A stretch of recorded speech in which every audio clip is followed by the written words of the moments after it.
ಇದೆಲ್ಲದರ ಮಧ್ಯೆ ಪ್ರಜ್ವಲ್ ರೇವಣ್ಣ ಎಲ್ಲಿದ್ದಾರೆ ಅನ್ನೋದು ಸದ್ಯಕ್ಕಿರುವಂಥ ಪ್ರಶ್ನೆ. ಯಾಕಂತಂದ್ರೆ SIT ಅಧಿಕಾರಿಗಳು ಅವರನ್ನ ಅರೆಸ್ಟ್ ಮಾಡೋದಕ್ಕೆ ಎಲ್ಲ ರೀತಿಯ ಪ್ರಯತ್ನವನ್ನು ಮಾಡ್ತಾ ಇದ್ದಾರೆ. ವಿದೇಶದಲ್ಲಿದ್ದಾರೆ ಪ್ರಜ್ವಲ್ ರೇವಣ್ಣ ಅನ್ನೋ ಮಾಹಿತಿ ಎಷ್ಟೇ ಸದ್ಯಕ್ಕೆ ಲಭ್ಯವಿರೋದು. ಎಲ್ಲಿದ್ದಾರೆ, ಯಾವಾಗ ವಾಪಸ್ ಬರ್ತಾರೆ, ಇದರ ಬಗ್ಗೆ ಯಾವುದೇ ಮಾಹಿತಿ ಇಲ್ಲ. ಕೇಸ್ನ ಮೇಲೆ ಕೇಸು ದಾಖಲಾಗ್ತಾ ಇದೆ. ಪ್ರಜ್ವಲ್ ರೇವಣ್ಣ ನಾಪತ್ತೆಯಾಗಿದ್ದಾರೆ. ಒಂದು ಮಾಹಿತಿಯ ಪ್ರಕಾರ ಪ್ರಜ್ವಲ್ ರೇವಣ್ಣ ಜರ್ಮನಿಯಲ್ಲಿದ್ದಾರೆ, ಜರ್ಮನಿಯ ಮ್ಯೂನಿಚ್ನಲ್ಲಿದ್ದಾರೆ ಅಂತ ಹೇಳ್ತಾರೆ. ಎರಡನೇ ಮಾಹಿತಿ UAEಯ ದುಬೈನಲ್ಲಿದ್ದಾರೆ ಅಂತ ಹೇಳ್ತಾರೆ.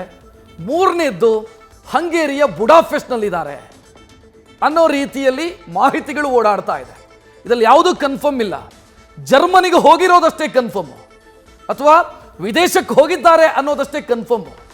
ಈಗೆಲ್ಲಿದ್ದಾರೆ ಪ್ರಜ್ವಲ್ ರೇವಣ್ಣ ಯಾರಿಗೂ ಗೊತ್ತಿಲ್ಲ. ಕೇಳಿದರೆ ಬರ್ತಾರೆ ಅನ್ನುವಂಥ ಉತ್ತರ ಸಿಗ್ತಾ ಇದೆ, ಬಿಟ್ಟರೆ ಯಾವಾಗ ಬರ್ತಾರೆ ಗೊತ್ತಿಲ್ಲ. ಒಂದಿಷ್ಟು ಟಿಕೆಟ್ನ ಡೀಟೇಲ್ಸ್ಗಳೆಲ್ಲ ಓಡಾಡಿತ್ತು. ಬರ್ತಾರೆ 12ನೇ ತಾರೀಕು ಬರ್ತಾರೆ, 3ನೇ ತಾರೀಕು ಬರ್ತಾರೆ, 15ನೇ ತಾರೀಕು ಬರ್ತಾರೆ, ಬಟ್ ಯಾವುದೂ ಕನ್ಫರ್ಮ್ ಇಲ್ಲ ಪ್ರಜ್ವಲ್ ಯಾವಾಗ ಬರ್ತಾರೆ. ಸೊ ಇಂಟರ್ಪೋಲ್ ಮೂಲಕ ಬ್ಲೂ ಕಾರ್ನರ್ ನೋಟಿಸನ್ನು ಕೂಡ ಜಾರಿ ಮಾಡಲಾಗಿದೆ ಈಗಾಗಲೇ. ಆದರೆ ಸದ್ಯ ಒಂದು ಅನುಮಾನ ಕಾಡ್ತಾ ಇರೋದು ತನಿಖಾ ಏಜೆನ್ಸಿಗಳನ್ನ ಅಥವಾ ತನಿಖಾ ಸಂಸ್ಥೆಗಳನ್ನ, ಬೇರೆ ದೇಶಗಳಲ್ಲಿ ಆಶ್ರಯದ ಪ್ರಯತ್ನದಲ್ಲೇನಾದರೂ ಪ್ರಜ್ವಲ್ ರೇವಣ್ಣ ಇದ್ದಾರಾ ಅನ್ನೋದು ಸದ್ಯಕ್ಕಿರುವಂಥ ಅನುಮಾನ. ಯಾಕೆ ಅಂತಂದ್ರೆ ದೇಶ ಬಿಟ್ಟು ತಲೆಮರೆಸಿಕೊಂಡಿರುವಂಥ ಆರೋಪಿಗಳು ಸಾಮಾನ್ಯವಾಗಿ ಸೇಫ್ ಹೆವನ್, ಕ್ರಿಮಿನಲ್ಸ್ಗೆ ಸೇಫ್ ಹೆವನ್ ಅನ್ನೋ ರೀತಿಯ ದೇಶಗಳಿದ್ದಾವೆ. ಅಲ್ಲಿ ಆಶ್ರಯ ಪಡೆಯುವಂಥ ಪ್ರಯತ್ನವನ್ನು ಮಾಡ್ತಾರೆ. ದುಡ್ಡು ಕೊಟ್ಟರೆ ಆಶ್ರಯ ಕೊಡುವಂಥ ಕೆಲ ದೇಶಗಳು ಈ ಜಗತ್ತಲ್ಲಿದ್ದಾವೆ. ಸೊ ಇದನ್ನು ನಾವು ಗಮನಿಸಬೇಕಾಗತ್ತೆ. ದುಡ್ಡು ಖರ್ಚು ಮಾಡ್ತೀನಿ ಅಂತಾದರೆ ನನಗೆ ಆಶ್ರಯ ಕೊಡುವಂಥ ದೇಶಗಳು ಜಗತ್ತಲ್ಲಿ ಬಹಳಷ್ಟಿದ್ದಾವೆ. ಸೊ ಆ ಪ್ರಯತ್ನದಲ್ಲೇನಾದರೂ ಇದಾರ ಪ್ರಜ್ವಲ್ ರೇವಣ್ಣ ಅನ್ನೋದು ಸದ್ಯಕ್ಕಿರುವಂಥ ಅನುಮಾನ. ಬಿಕಾಸ್ ಅವರ ಕೈಯಲ್ಲಿ ಡಿಪ್ಲೊಮ್ಯಾಟಿಕ್ ಪಾಸ್ಪೋರ್ಟ್ ಇದೆ. ಡಿಪ್ಲೊಮ್ಯಾಟಿಕ್ ಪಾಸ್ಪೋರ್ಟ್ನಲ್ಲಿ 175 ದೇಶಗಳಿಗೆ ವಿದೌಟ್ ವೀಸಾ ಅಥವಾ ವೀಸಾ ಆನ್ ಅರೈವಲ್ ಹೋಗೋದಕ್ಕೆ ಅವಕಾಶ ಇದೆ. ಅಂದರೆ ನೀವು ಟಿಕೆಟ್ ಬುಕ್ ಮಾಡಿ ಅಲ್ಲಿ ಹೋದ ನಂತರ ನಿಮಗೆ ವೀಸಾ ಆನ್ ಅರೈವಲ್, ಹೋದ ನಂತರ ವೀಸಾದ ವ್ಯವಸ್ಥೆ ಆಗುತ್ತೆ. 175 ದೇಶಗಳು.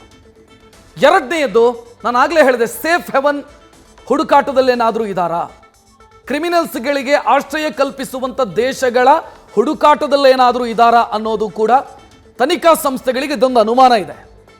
ಅಂದರೆ ನಿಮಗೆ ಒಬ್ಬ ವ್ಯಕ್ತಿ ಈ ದೇಶವನ್ನು ಬಿಟ್ಟು ಪರಾರಿಯಾದರೆ, ಆತ ಯಾವುದಾದ್ರೂ ಒಂದು ದೇಶದಲ್ಲಿ ಹೋಗಿ ಅಡಗಿ ಕೂತರೆ, ಈ ದೇಶ ಬಿಟ್ಟು ಪರಾರಿಯಾಗಿರುವಂಥ ಕ್ರಿಮಿನಲ್ಸ್ಗಳನ್ನು ಗಡಿಪಾರು ಮಾಡಿ ಈ ದೇಶಕ್ಕೆ ಕರೆಸ್ಕೊಳ್ಳೋದಕ್ಕೆ ಅವಕಾಶ ಇದೆ.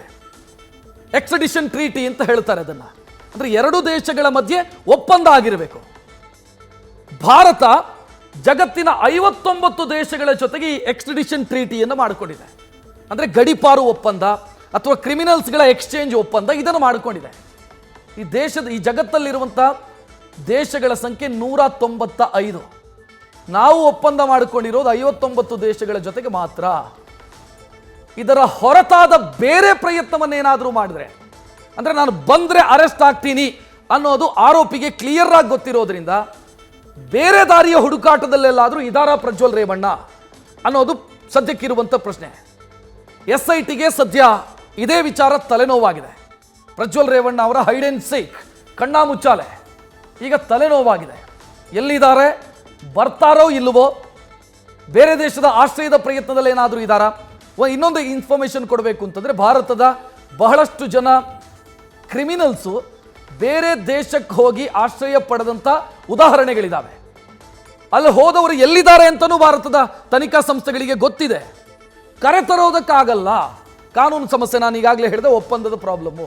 ಕೆಲ ದೇಶಗಳು ಹೆಂಗೆ ಅಂತಂದರೆ, ಆರೋಪಿಗಳಿಗೆ ರಕ್ಷಣೆ ಹೆಂಗೆ ಕೊಡ್ತವೆ ಅಂತಂದರೆ, ಆ ವ್ಯಕ್ತಿ ನನ್ನ ದೇಶದಲ್ಲಿ ಯಾವುದೇ ಕಾನೂನು ಬಾಹಿರ ಚಟುವಟಿಕೆಯನ್ನು ಮಾಡಿಲ್ಲ ಅಂತ ಆಶ್ರಯ ಕೊಡುವಂಥ ದೇಶಗಳೂ ಇದ್ದಾವೆ.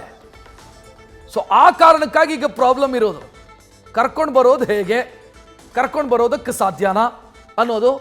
ಲ್ಯಾಟಿನ್ ಅಮೇರಿಕಾದ ಒಂದಿಷ್ಟು ದೇಶಗಳು ಹೋಗಿ ಕೂತ್ರೆ ನಮ್ಮ ಪೊಲೀಸರು ಹೋಗಿ ಇಲ್ಲಿ ಜೇಮ್ಸ್ ಬಾಂಡ್ ರೀತಿಯಲ್ಲಿ ಏನು ಕಾರ್ಯಾಚರಣೆ ಮಾಡೋದಕ್ಕೆ ಸಾಧ್ಯ ಇಲ್ಲ. ಸೊ ಈ ಎಲ್ಲ ಆಯಾಮದಲ್ಲಿ ಸದ್ಯ ಯೋಚನೆ ಸಾಗ್ತಾ ಇದೆ. ಆರೋಪಿಯನ್ನು ಕರೆತರೋದು ಹೇಗೆ, ಆರೋಪಿಯನ್ನು ತರಿಸ್ಕೊಳ್ಳೋದು ಹೇಗೆ, ಕರ್ನಾಟಕಕ್ಕೆ ಅಥವಾ ಭಾರತಕ್ಕೆ ತರಿಸ್ಕೊಳ್ಳೋದು ಹೇಗೆ. ಇದರ ಬಗ್ಗೆ ಯೋಚನೆ ಸಾಗ್ತಾ ಇದೆ. ನ್ಯೂಸ್ ಫಸ್ಟ್ ನಿರ್ಭೀತಿಯಿಂದ ನಿಮ್ಮ ಪರವಾಗಿ.